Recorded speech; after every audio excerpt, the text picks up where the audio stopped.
Don't let them get inside, compare. They're not the good kind. Is this your store? There are no owners here. We both strangers in Jeremy's story. Jeremy did this. How? The pact with the dog man. Jeremy warned us, but we didn't think much of it. I'm Detective 𝗚𝗺𝗏𝗀𝗀𝗃𝗀𝗚. I was hired by Jeremy's niece to find him. Oh, yeah? How much she paying you? $150. She's sure getting her money's worth tonight. Are you a thinking man, compare? Not if I can help it. You know, I think Jeremy's hiding in a way we can't find him. He has this juju necklace that guides him. The talisman? That's right. It's some magic charm he got from Miss Jackson down the street. The voodoo priestess? You know surprising things, compare. Yeah, the Mama Loa. Here, take the key. I locked the gate to save her place from all the ghouls and goblins getting inside. Maybe if you go there, you can find some clues to show you the way. Thanks. I'll have a look.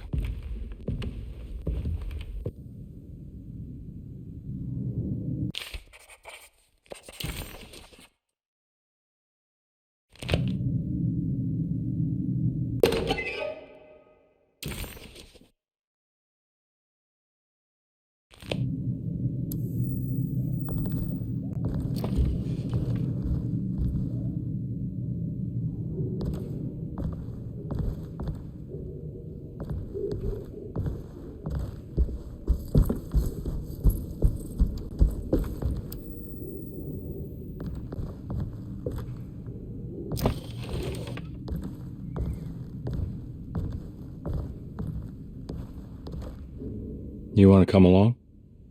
Nah, I'm gonna stay here for a while.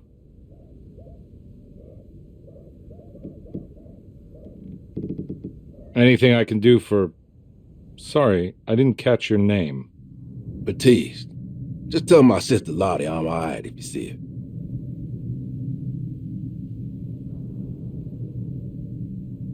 her. All right, I'm heading out. Be careful out there.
I can't go that way.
I recognize this place.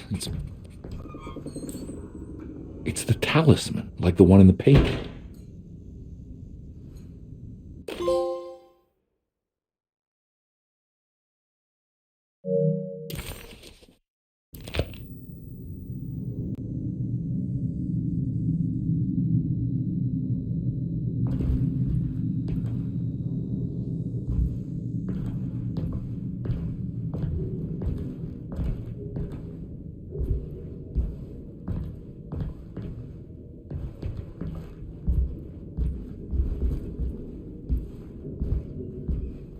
I think it's meant for the talisman.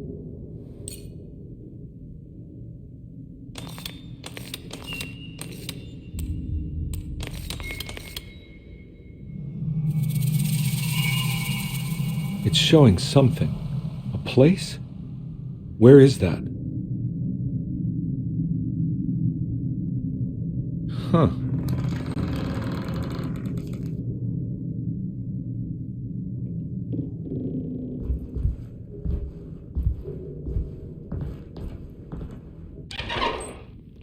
Detective, I was wondering when you were going to show up.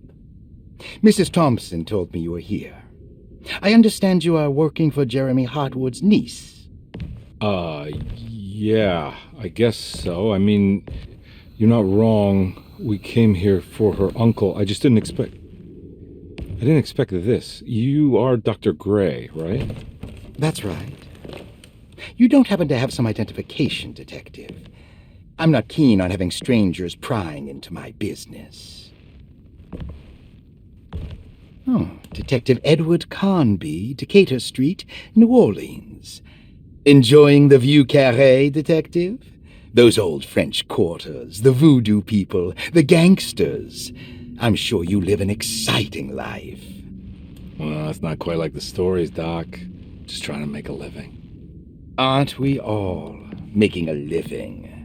Well, welcome to Derceto, Detective. I hope your time here will be useful. Now, what can I do for you? Why don't you tell me where I can find Jeremy Hartwood? Why wouldn't that make for a short visit? I wish I could tell you, but I'm afraid I don't know. A drink, Detective? Anything brandy. Oh, you do belong in the French quarters, Detective.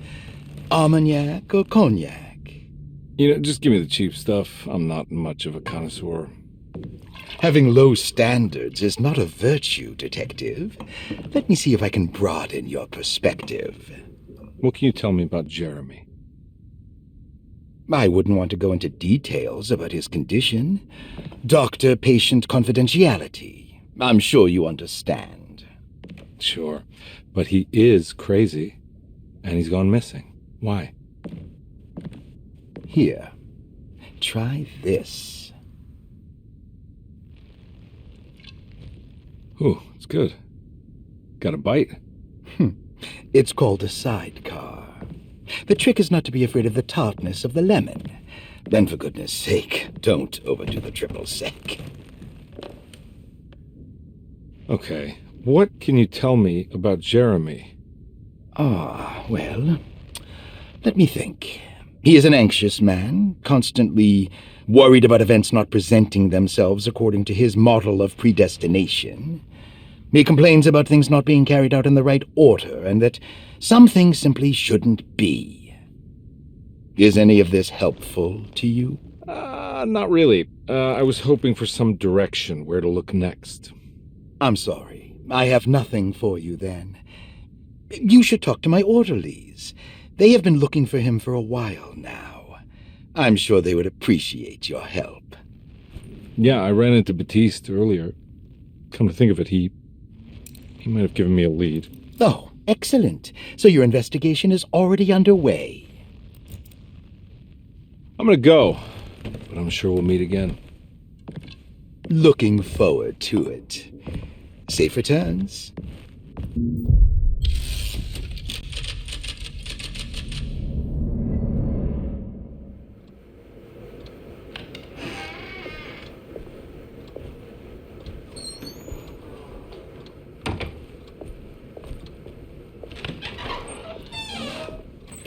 Detective 𝗚𝗺𝗶𝗴𝗚𝗀𝗀, where did you go? I was just talking to Dr. Gray. You disappeared. No, it's not what you think. Have you found anything strange going on here? Yes. Everyone is being incredibly evasive and I can't figure out why. No, I mean something you can't explain. Paranormal, even. Detective, I really need you to get yourself together. I can't do this alone. Forget it. I'll figure it out.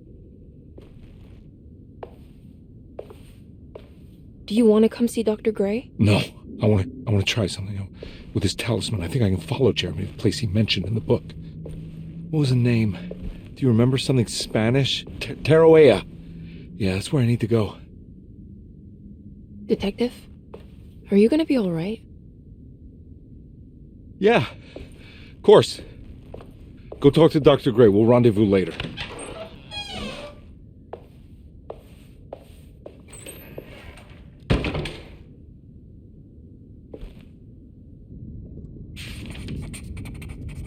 This talisman brought me back from the French Quarter in the blink of an eye. If Jeremy can travel so easily, then he could be hiding anywhere, even 𝗚𝗺𝗴𝗚𝗚. If he can do it, so can I. I just need to figure out how the talisman works.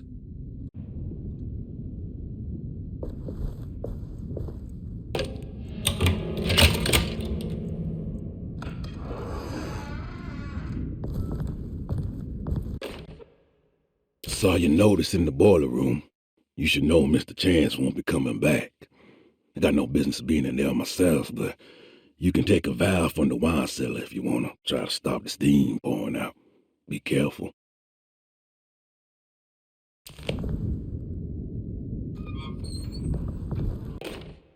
Paul, you're right about the plates on the boiler and the clock. They have been sabotaged, and I think I know who did it. They have something to do with Jeremy's episodes and how he seems to disappear at night. Right now, it's important that you keep an eye out for any of the pieces. I want to find out if I can repair the plates. Let me know if you find any of them. Lottie. Tell Lottie to take a look at the well in the kitchen garden.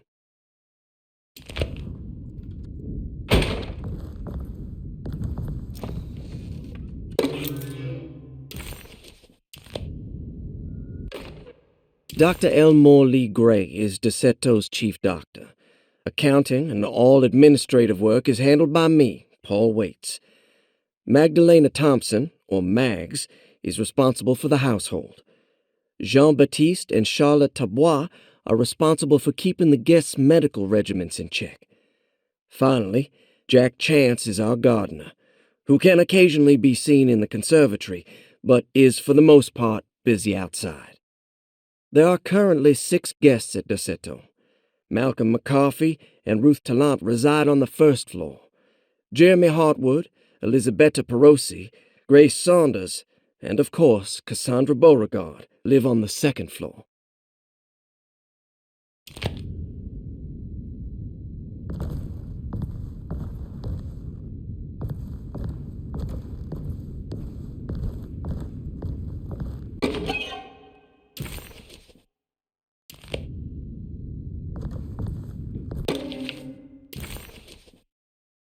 Looks like all the patients are accounted for, except for Jeremy.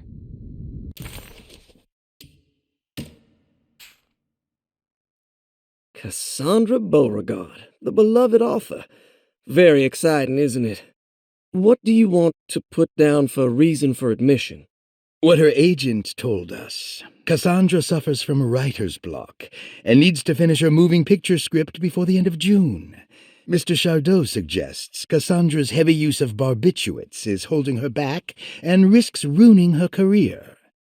And how should we summarize her personal history? Let's keep it short. Cassandra Beauregard is a beloved crime author who managed to pull herself out of poverty and into stardom. 5 years ago, she tried killing herself by jumping off a balcony. The incident left her a cripple and now relies heavily on her wheelchair. And for diagnostic impressions? Cassandra suffers chronic back pain following her suicide attempt. She self-administers morphine to keep herself ambulant, but has become addicted and the desired effect is now lost. The drug abuse clouds her mind, and she is unable to focus on real life. To save herself from this insight, she instead makes up stories to fill out the gaps in her own thought process, resembling the Korsakoff syndrome. Oh, bravo, Doctor. How will you treat her? First of all, she needs to be weaned from her drug addiction, and hopefully it will resolve her compulsive lying.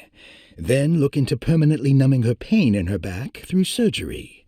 Finally, deal with her suicidal thoughts. Fantastic. With such a short time before June, I really hope she gets better soon. We will do what we can. Grace Saunders, 11 years old. Reason for admission? The mother insists on strict supervision by a proper gentleman to avoid further perversion of Grace's adolescence. Personal history? Grace's family possesses modest wealth and status. Her childhood seems ordinary, spending most of her time with private teachers and family friends. Grace's father recently passed away, leaving her mother the sole caregiver. And diagnostic impressions? Grace has trouble dealing with her father's death. She is willingly suppressing her feelings on the matter and isn't properly acknowledging the trauma she suffered. Any planned treatment?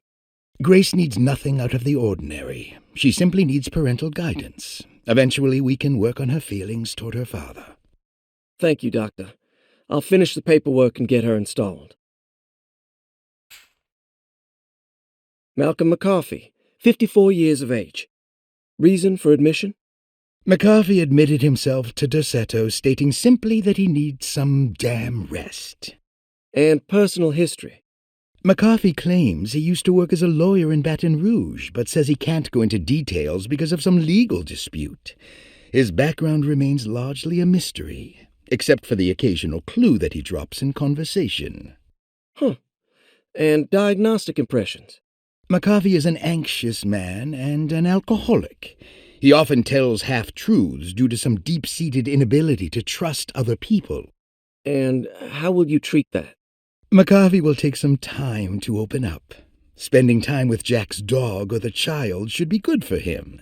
Their harmless nature will help build his sense of trust. Thank you, Doctor. Elisabetta Perosi, 33 years old? What should I put down as reason for admission? Well, 𝗚𝗺𝗶𝗴𝗴𝗚𝗀𝗃 broke into Derceto and was found wandering the grand parlor. She was confused and suffered partial amnesia. She insisted she belonged here and offered to pay for her stay. Right. What do you make of her story? 𝗚𝗺𝗃𝗃 claims to have been a member of the Astarte artist colony some 20 years ago, a claim that seems contrafactual due to her young age. She looks to be and even thinks she is 33 years of age. That would make her a child at the time. It seems fair to say that 𝗚𝗺𝗃's story is untrue, deliberately so or not. Diagnostic impressions? Do you have anything?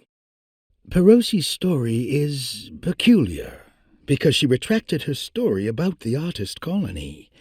She no longer claims to be the same person as Elisabetta 𝗚𝗺𝗃.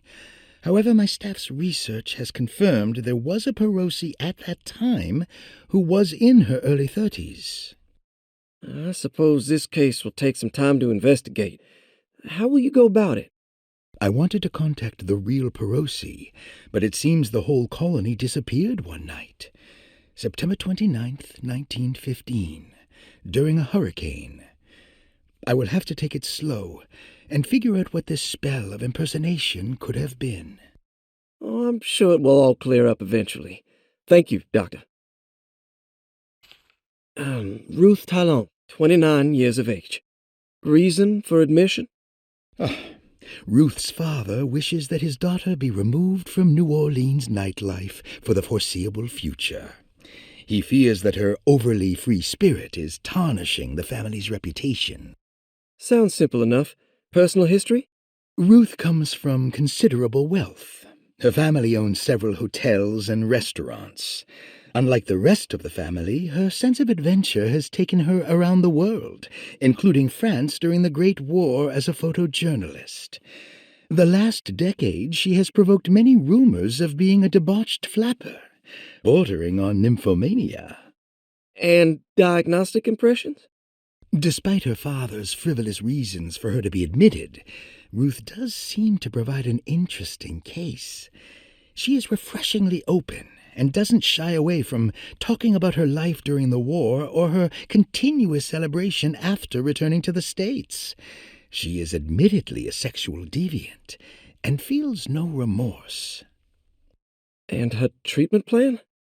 Simply staying at Derceto should do wonders for Ruth.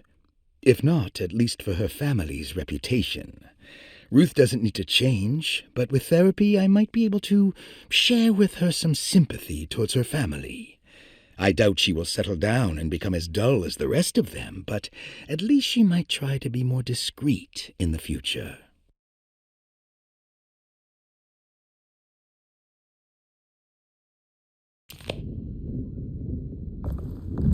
There's no way I can get into this thing. Better leave it alone.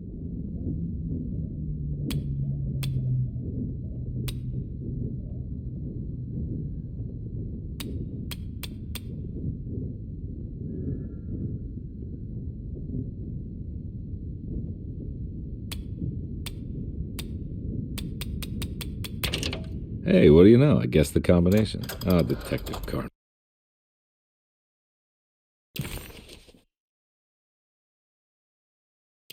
You beautiful bastard. How are you this good?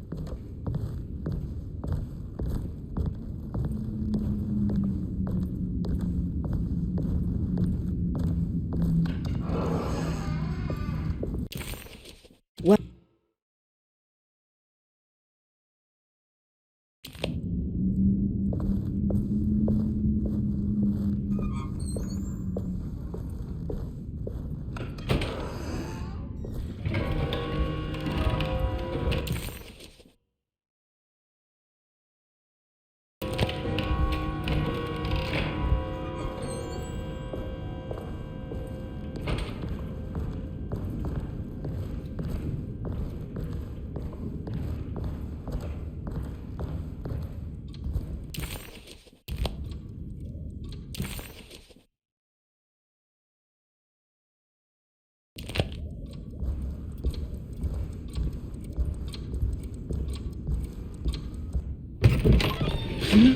Yeah, sorry, Detective. Didn't mean to obstruct justice or anything. That's fine. You know, I'm kind of busy with my own case of a missing person. I was wondering if you've seen Grace, girl about yay high? I can't say that I have. Why are you asking? Well, I'm looking for her. Is she in trouble? No. She's just hiding somewhere. We can't have a rascal like that running around unchecked at a time like this, you understand? Well, I haven't seen her. Well, let me know if you find her. I'll be around. I'll keep an eye out for your man, Jeremy. You scratch my back, Detective, and I'll scratch yours.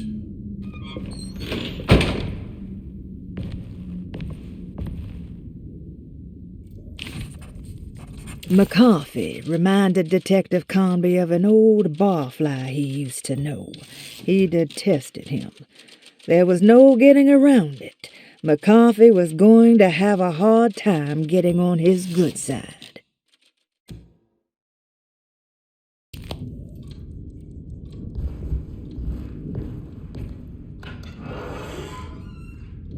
Looks like everything's back to normal here.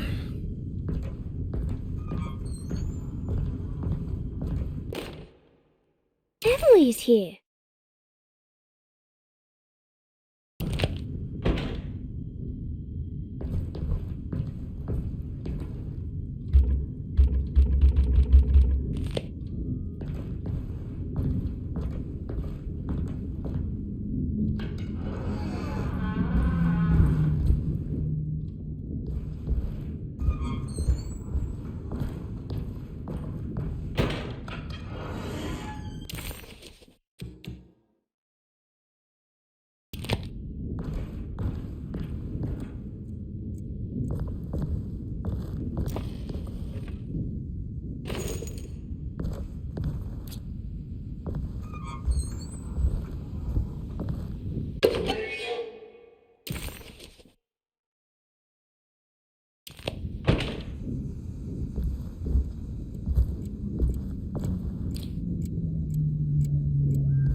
Huh. How eccentric.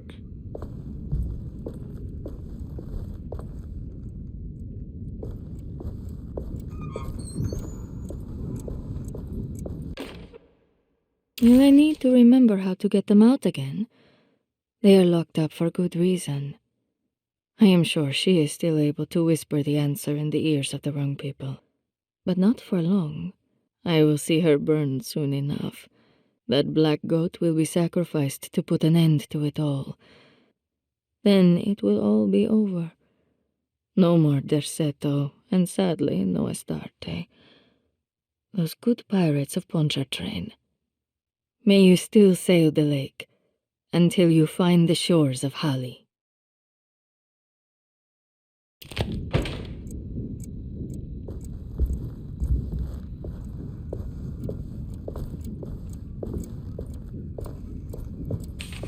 The Astarte Artist Colony.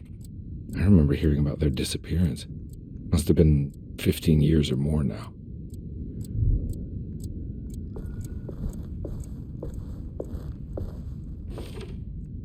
These paintings got some grim-looking rot on them.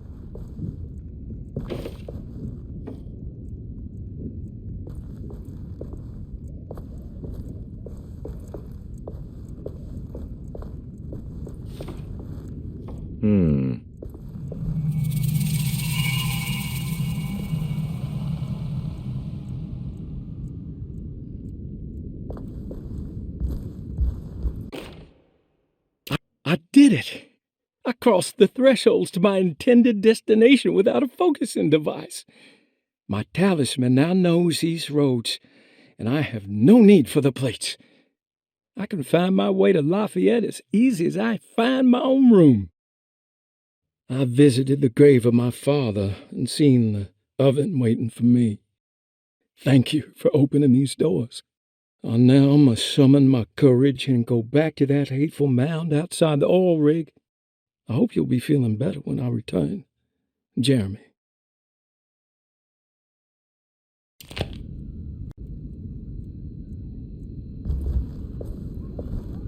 What are these symbols? Looks like alchemy or star constellations.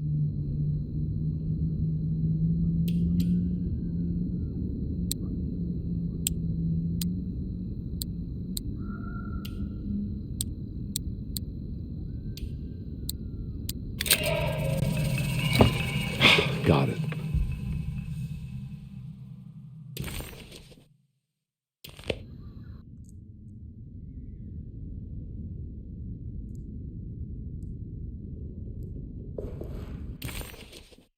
The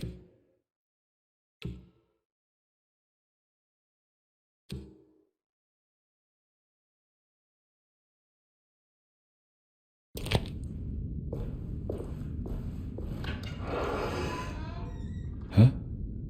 What?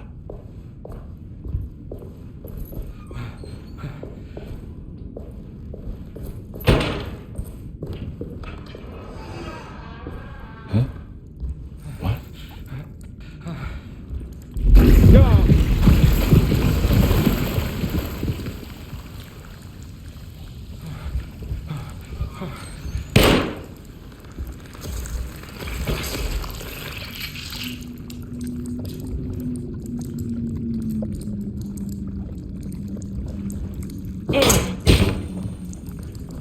What?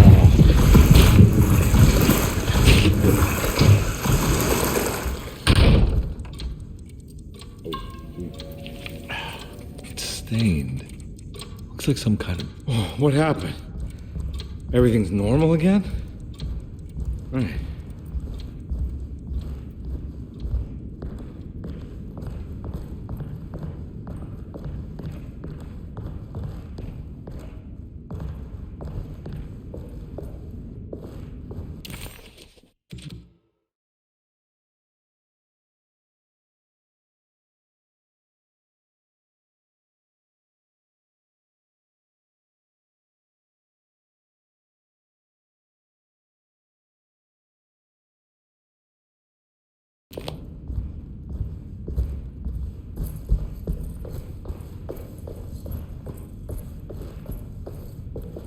I need the key.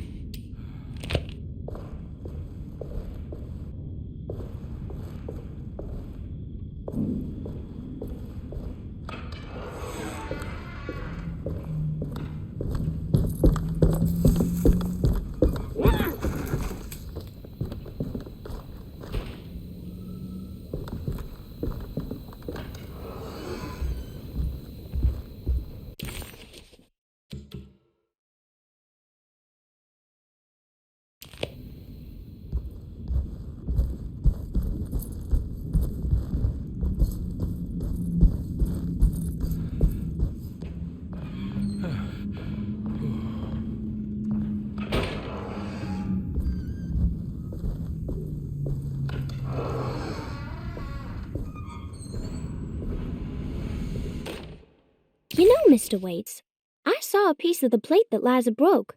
I think she's been hiding them. She's not very good at it. She just chucked it into the little room with all the tools behind the boiler. I left it there. I didn't want to embarrass her by picking it up while she was looking. We went upstairs instead and played backgammon. I let her win, because she's so unhappy. The piece looked like the one on display in Cassandra's room. You know about that one already, right? Or is your eyesight really that fuzzy? I hope you don't feel bad about your glasses. You only look stupid when you squint. Maybe if you had more eyes, you would see these things. I wish you had all the eyes you needed. Your best and favorite guest, Grace. It's another plate for the talisman. Like the other one, it's broken and missing some pieces.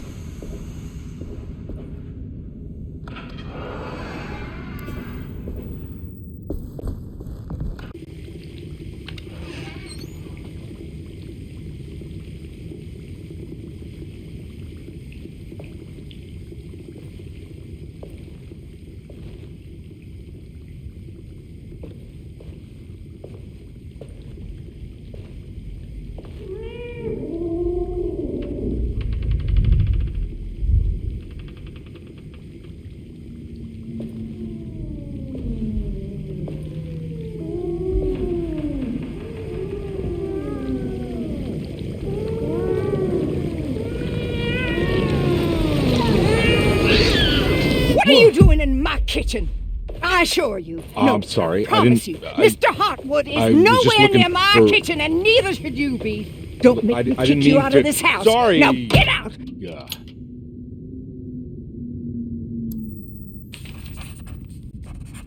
𝗚𝗺𝗵𝗴𝗴𝗀𝗚𝗚 was in shock, but also a little embarrassed.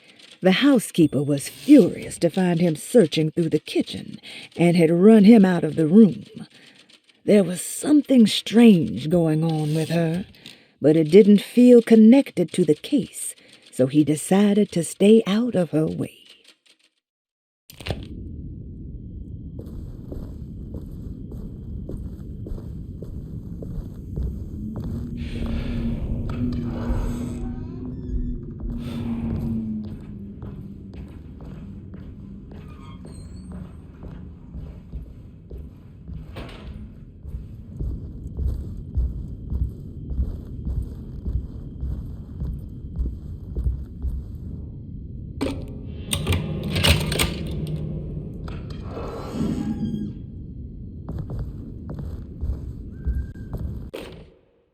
Lost Plantations of Louisiana, Thierry Briclot, 1917. Derceto was a small plantation on the eastern shore of Lake Pontchartrain. The land was considered difficult for industry and was sold for only $30 to Elijah Pickford in 1818.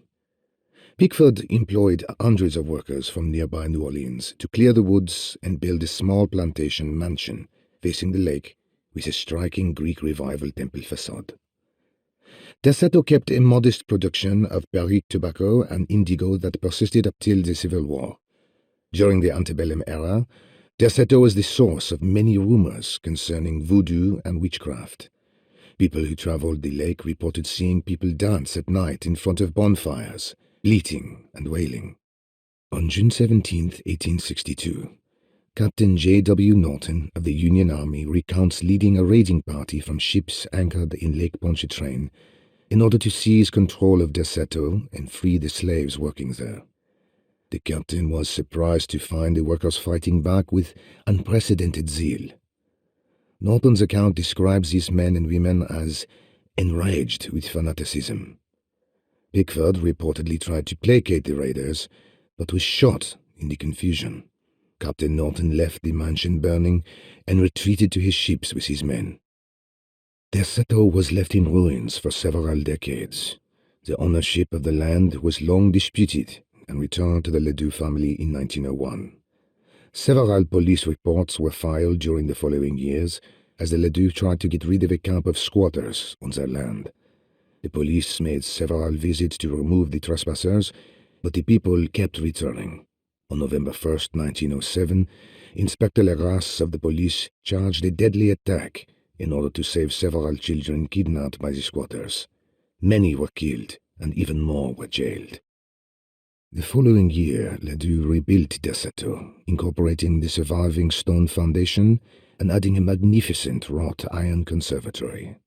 The farmland had been reclaimed by the surrounding woods, so it was no longer profitable to use as a plantation. Instead, the house was turned into an artist's colony. The Astarte Artist Colony was a successful group of artists, including figures such as painter Heinrich Cassel and poet Nora Keith. The group was also known for their beloved Mardi Gras crew, called the Pirates of Pontchartrain. On September 29, 1915, a tropical hurricane tore through Louisiana, causing Lake Pontchartrain to flood New Orleans. Due to the remote location of Derceto, it took almost 2 weeks for outsiders to learn that the artist's colony was abandoned.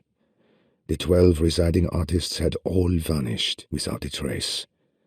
The empty mansion of Derceto still stands on the shore of Lake Pontchartrain, with much of its temple facade intact. The Ledoux family currently has no intention of repairing the house.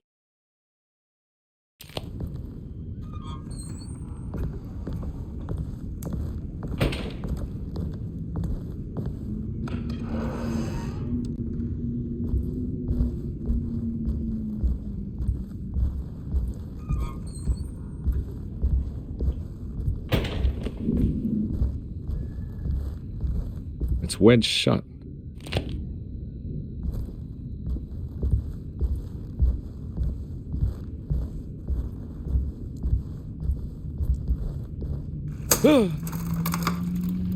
Christ, not again.